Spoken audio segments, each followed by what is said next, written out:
So today we're going to talk about sorting. Sorting is an interesting concept.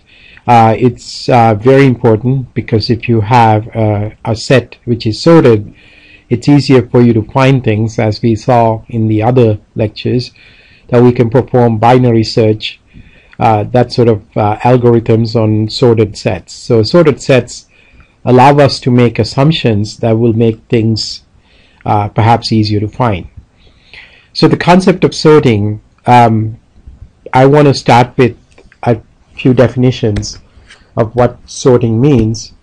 For instance, I'm going to define a flip as two consecutive elements that are in the misplaced. In other words, typically if it's a sorted array, we would expect a of I to be less than or equal to a of I plus 1.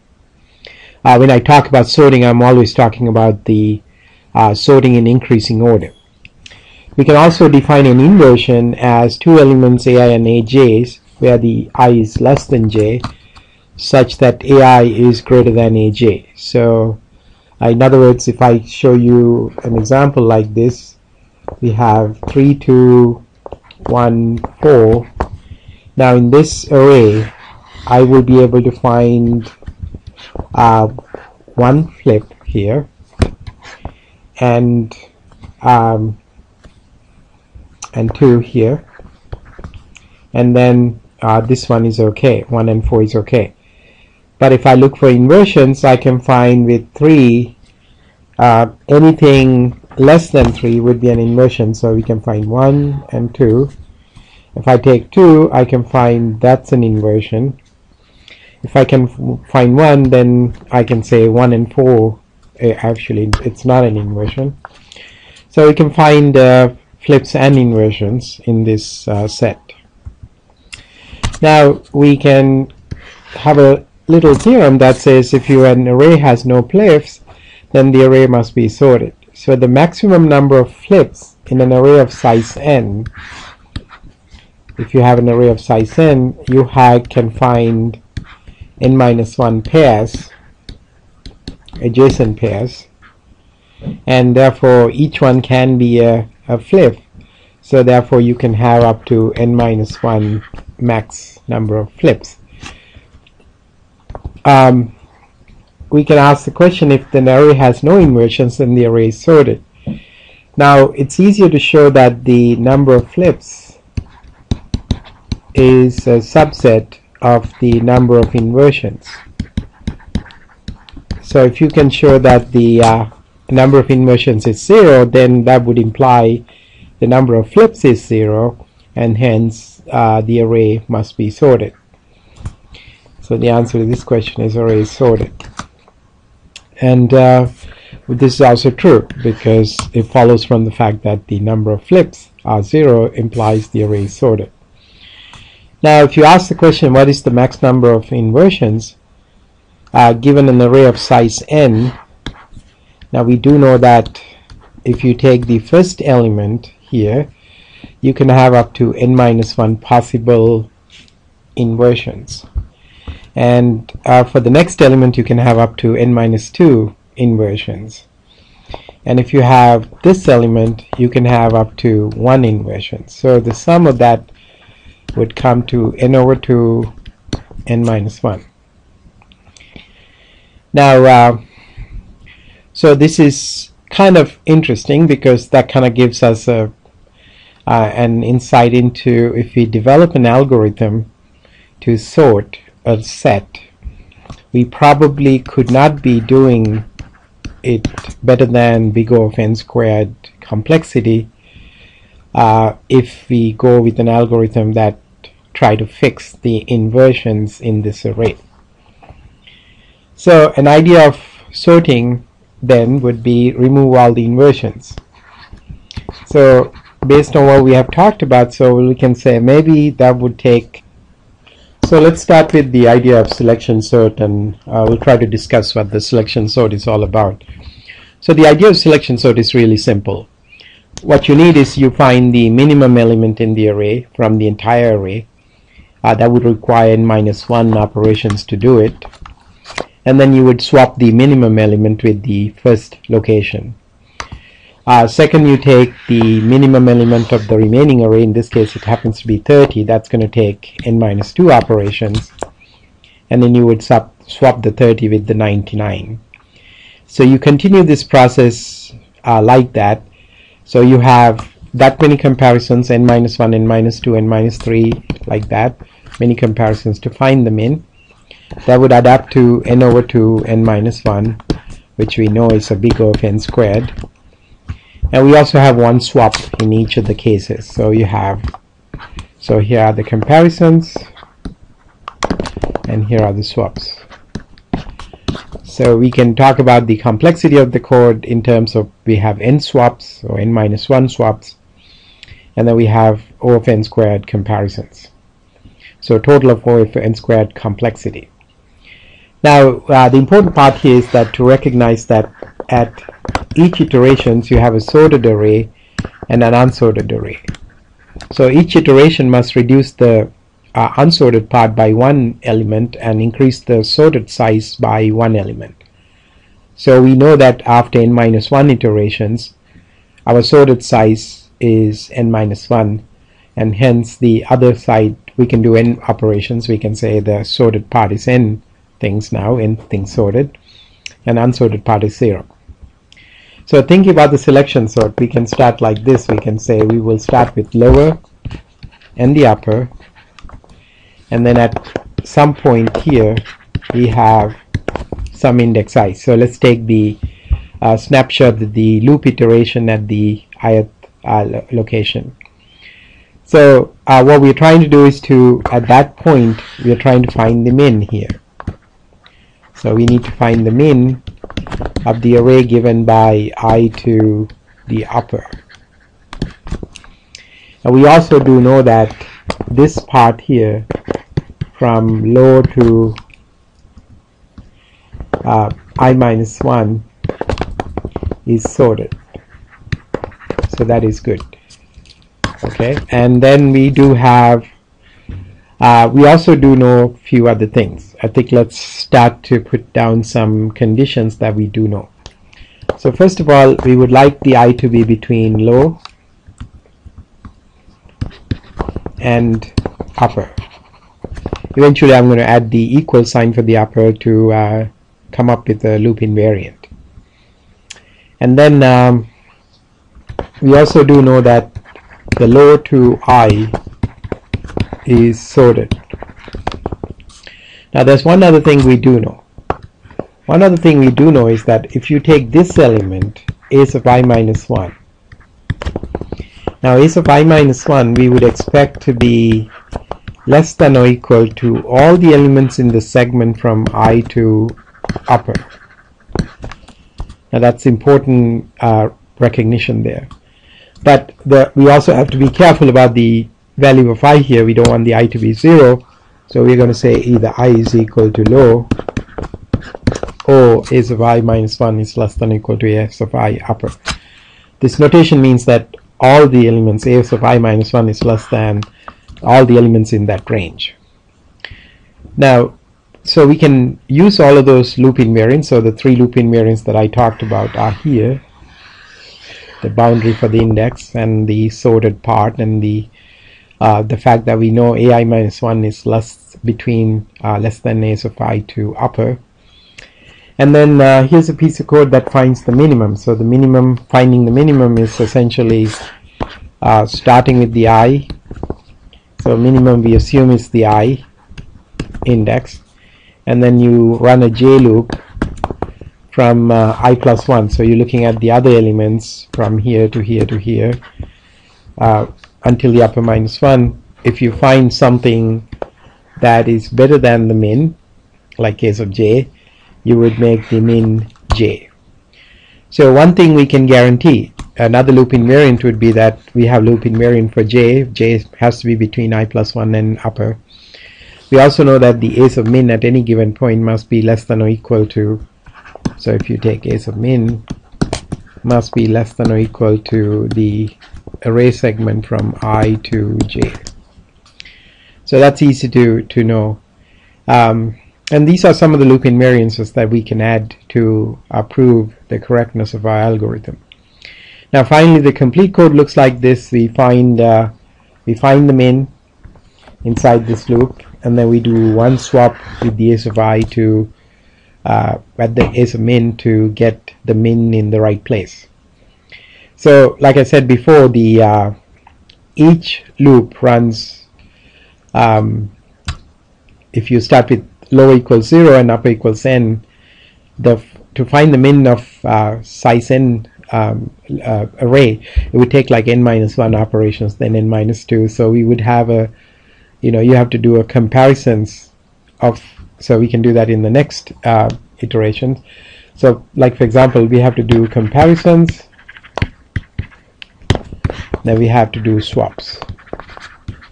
So each iteration, so the first iteration we have to do n minus 1 comparisons to find the min, but you have to do one swap. Second iteration you do n minus 2 operations and you do one swap, and so on. So finally when you get to one comparison, you still do one swap, and then you add these things up, you will get n over 2, n minus 1, and then you add these things, you get n.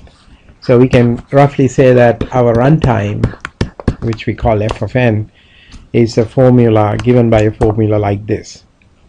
So we can just put some constants here, c1, and a constant here, c2. The constant is the cost of performing a comparison and the cost of performing a swap. So what you have here is sort of like a big O of n squared plus big O of n. Since n squared term dominates n, we can call this big O of n squared. So the complexity of the selection sort is big O of n squared. So I will leave this as a homework for you to prove the correctness of the selection sort using the invariants that we do know. So the next sorting algorithm that we're going to talk about is called the merge sort. So the idea of the merge sort is really this is one of those divide and conquer algorithms, that you would take the big array and try to divide and conquer. So for example, if I take the big array to be 2, 3, 1, 4, 5, 7, 6, and 3, and then first you would divide this into two arrays, 2, 3, 1, 4, and 5, 7, 6, 3. Then you divide further, 2, 3, and 1, 4. Then you divide further, in this case 2 and 3, and then 1 and 4. So I don't really need the other thing based on the example I picked. So we would divide it into smaller subarrays, and I'm not going to worry about this level. So at this stage we have two sorted arrays, so if you merge them, you're going to get one sorted array here. Two sorted arrays, you merge them, you're going to get one sorted array here.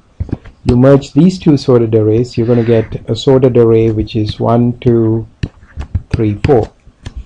And the same thing here, 5 and 7 is a sorted array, and 6 and 3, when you merge, you will get 3 and 6. If you merge these two, you're going to get 3, 5, 6, 7, and now you have 1, 2, 3, 4, 3, 5, 6, 7. If you merge that into the entire thing, you should get 1, 2, 3, 4, actually 1, 2, 3, 3, and then 4, 5, 6, 7. So that's the whole idea of the merge sort. So it seems like an interesting way to think about some sort of a divide and conquer type algorithm.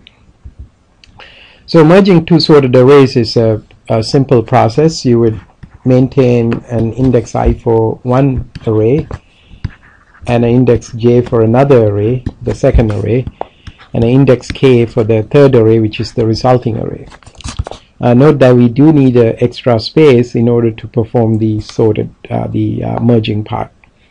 So what you do here is you compare a sub I and b sub j, and since a sub I is less than b sub j, you would put the a sub I here and move the I pointer by 1. Now you compare 13 and 2. In this case, b sub j is smaller, and then you're going to put the 2 and move the j pointer to the next one. Now you compare 13 and 15, and this one is smaller, so you're going to put the 13 here and move the I pointer to the next one. So next you compare 24 and 15, and 15 goes there, and move the pointer here. Then you compare 24 and 27, 24 here, all the while the k is moving. So you get the idea. So the idea would be that if this is an array of size n, if this is an array of size n, this would require a work of 2n, which is really from an asymptotic point of view, which it's also a linear algorithm. So we can take two sorted arrays of size n over 2 easily, and then merge them into an array of size n, which is also sorted in big O of n time. So how expensive is merge sort? You can think about like this. For instance, in the first iteration, we would break the array into two arrays of size n over 2. Now, in order to merge this, it will require O of n work. And then you divide this into two arrays of size n over 4. So you have 4 arrays of size n over 4 at this stage. So if you make an informal, even in this case, you would need O of n to merge because you have 4 arrays, each one is size n over 4. So you have a total of O n operations to perform. Now, the important thing is that you're also performing them in different parts of the array. You're not working on the same array at any given time in these merge procedures. We can also claim that the size of this tree is log n.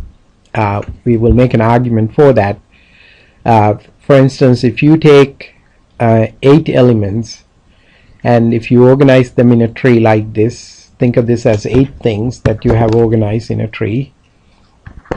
2, 3, 4, 5, 6, 7. And the height of this thing is about 2, which is kind of log base to, roughly log base to 8, which is about 3, which is 3. So, you know, in that ballpark, right? So that's what the merge sort is all about. So it's really an big O of n log n algorithm. And now let's take a high-level view of merge sort. So the merge sort is performed like this. We assume that at the end we will have an array which is sorted. And we're trying to sort things from lower to upper. And if an array size is less than or equal to 1, if a subarray becomes less than or equal to 1, which is computed by upper minus the lower, then we would stop. Otherwise, we compute the mid and try to converge the lower to mid, apply the merge sort on lower to mid, and apply the merge sort on mid to upper. So finally, the big idea here is that you break it up, and then once you get the two sorted array from those two recursive calls, and then you would merge them into one big array. So through recursion you can track this. I'm going to skip that slide. So when you're developing the code for merge sort, so the first thing you're noticing is that we need another array called B in order to merge things. So if you're merging from things from lower to mid and mid to upper, those two array segments, then you need another array called B. So so here's the index for the first array, here's the index for the second array, here's the index for the k. So essentially what you have is that you have an array A where the I is pointing here initially, so we have low here, then you have the upper here, and your j is pointing to the mid, and the I is pointing to the low, and the I and j will start moving to the right. And that's the array segment A, and then you have to get twice the size of the array B here. In fact, you have to get the size upper minus the lower size array. That's why we are allocating memory here for the B, and then our B index start from the k equals 0. So the idea is to develop the code using this notation. So we can write some invariants. For example, we do know that k has to be between 0 and upper minus lower, which is clear from this. And then we would add the code to do the comparisons, like if a s of I is less than a s of j. Notice that the j starts from mid and I starts from lower. And we make the b of k is equal to a s of I, and then we increment the I. Otherwise, we make b of k equals a s of j, and we increment the j. Each iteration, we will increment the k by 1. At the end of this loop, either I must be mid or j must be upper, based on this condition that we have. So then more to do. So let's say if I is mid, and then this will never be done, and we don't do anything here. That means you run out of elements in the first array. Then you compute the second array, you put the rest of the elements into the b of k. And on the vice versa, if you run out of the elements in the upper array, then you will work with the mid array to get the things into the B. So finally, this piece of code will copy the array B to A, which is very important because now we use the B to merge that, and then we copy it back to A. Now, one of the things you want to notice here is that the B is an extra space, which can be costly.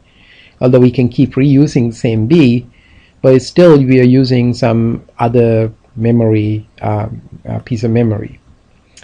So merge as it stands looks like this. We have a bunch of loop invariants, and then we have the major piece of the code, and then we have the cleanup part, and then we have the copy part.